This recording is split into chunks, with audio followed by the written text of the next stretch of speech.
Go. All right, it's Meredyth and Lalita back with the 990 info. All right, Lalita, go for it. Yeah, hello. I hope everyone is happy.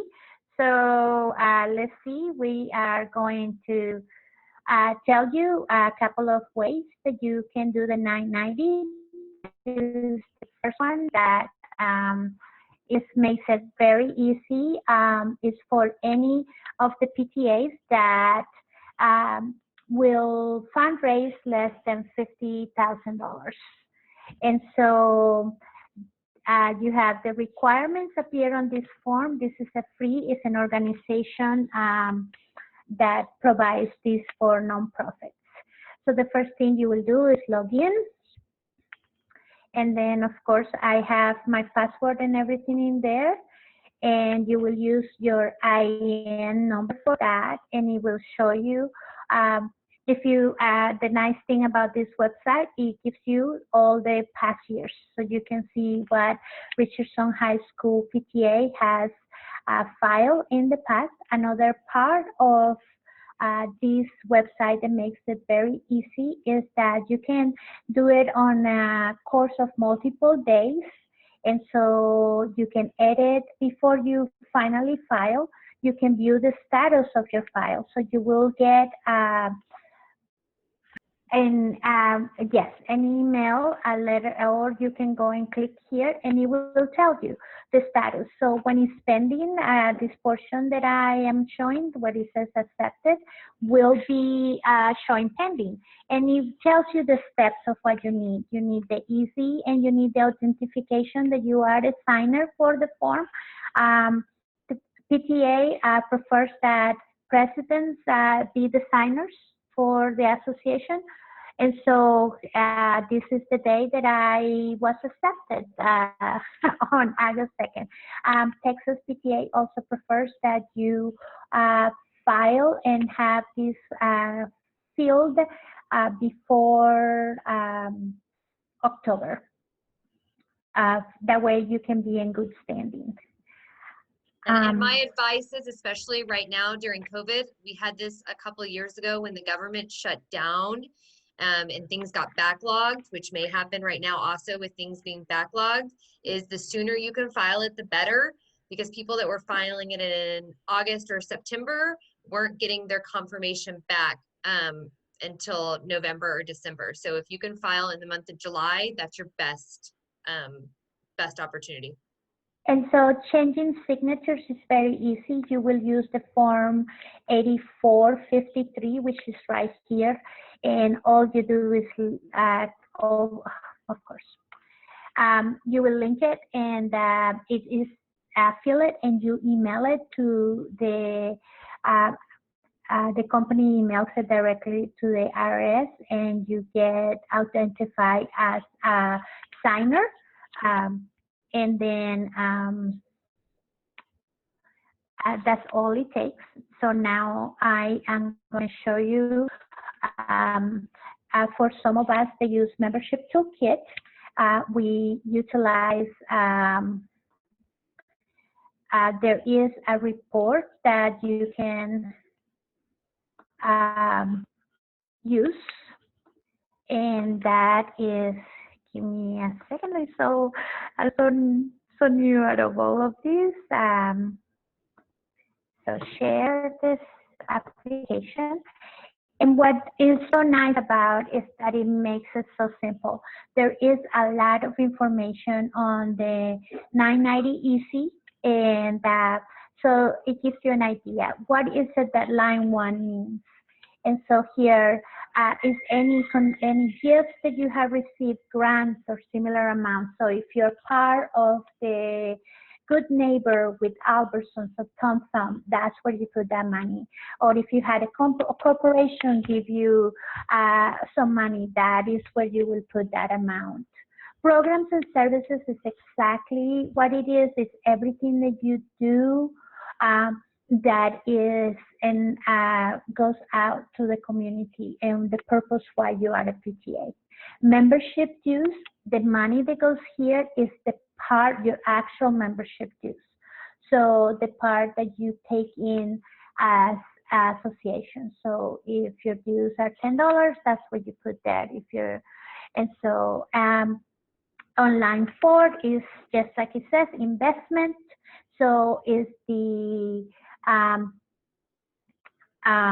revenue that you get from your bank account on a monthly basis on a total, or if you made any, if you have any CDs or you make money out of that, then you will have it there. For a typical PTA, you don't have any income to report between line 5 and 5A or 5B, but there might be 1 or 2 PTAs that might have property. And then dances and dinners and get filed under the 6A. And of course, then 6B is the portion of what that cost you to make that that event. And so on 7 is if you sell, what is the typical thing that we sell as PTAs? If we sell the yearbooks, then that will go on 7. And 8 is any other income that the association receives. So let's say you got money refund to you for an event that didn't take place from the year before, then it was unexpected income and it will go there. So as you can see, it's very simple to fill out your 990. I am going to give you one more screen that to Lalita, see can I go back to what that screen real yes. fast? That Yes. It's just going to show zeros because that's the initial year. You'll want to click to do it on your current year to be able to, it'll give you your information on, it'll fill out the zeros into numbers. This is the one I need to share. So my so anyway, so I use a Chromebook, and to change between pages is a little more complicated. So here is what the 990 Easy looks like submitted directly to the IRS. This is a copy, a digital copy of last year's for Richardson High School. And I use the e-filing 990 Easy online.org. And so this is what once it's filled looks like. You have the same questions that you saw on the cheat sheet of Membership Toolkit. Oh, and by the way, on line 21, the amount that goes there is what you carry over from the year before. And so you answered all the questions according to. They are on line 16, of course, you will put other expenses that you might have. So then it says a Schedule O. So that's line 10. It tells you to use a Schedule O. So what that refers to is at the end of all of these questions, and you list your officers and all of so-and-so, you will get to the part of the appendix or the schedules. And you get to explain what you're doing. So on line 12, I said no additional income for that year. And then on line 10, then you will put there. So we did donations to the car seats. We did donations to the clothes closet. So all of the donations get listed to the food bank, and then the scholarship to students and the national PTA donations and senior class and so on get on line 10. And then on line 16, you have your typical year, the arts and education. So basically all of your programs where your money got spent. The dinners, the bank fees,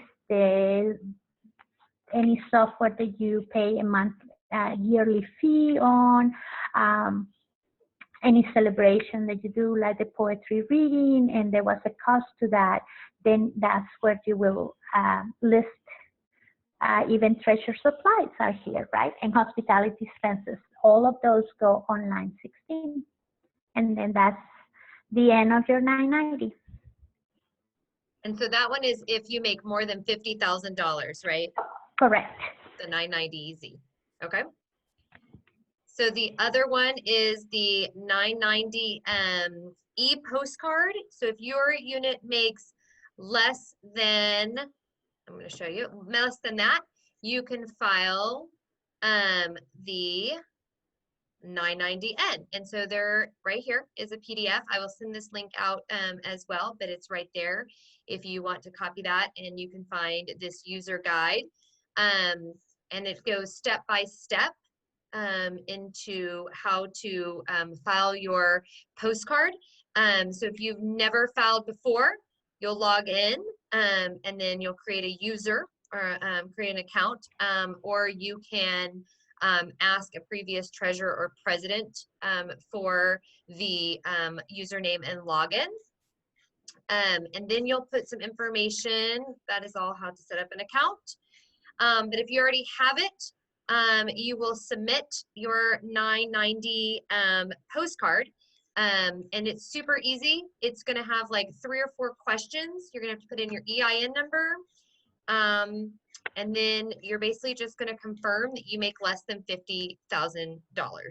It's not going to ask you for a specific amount. It's not going to ask you for any other information. And so you're just going to confirm that postcard. And then at the end of that, if you would also take a screenshot of the submission in case, you know, for something happens and we don't find you. And so for filing your 990 postcard filing, we're going to go here. And so here's some more information that it is all online. Again, that's the user guide right there on the IRS's. If you just put that in, and then it's going to, let's see. It's going to have it so that I can file. Down. Oh, did I miss it? Yes, right. Sorry. Oh, ready to file. So then you're going to click right here. And then that'll take you to the link to put your information in.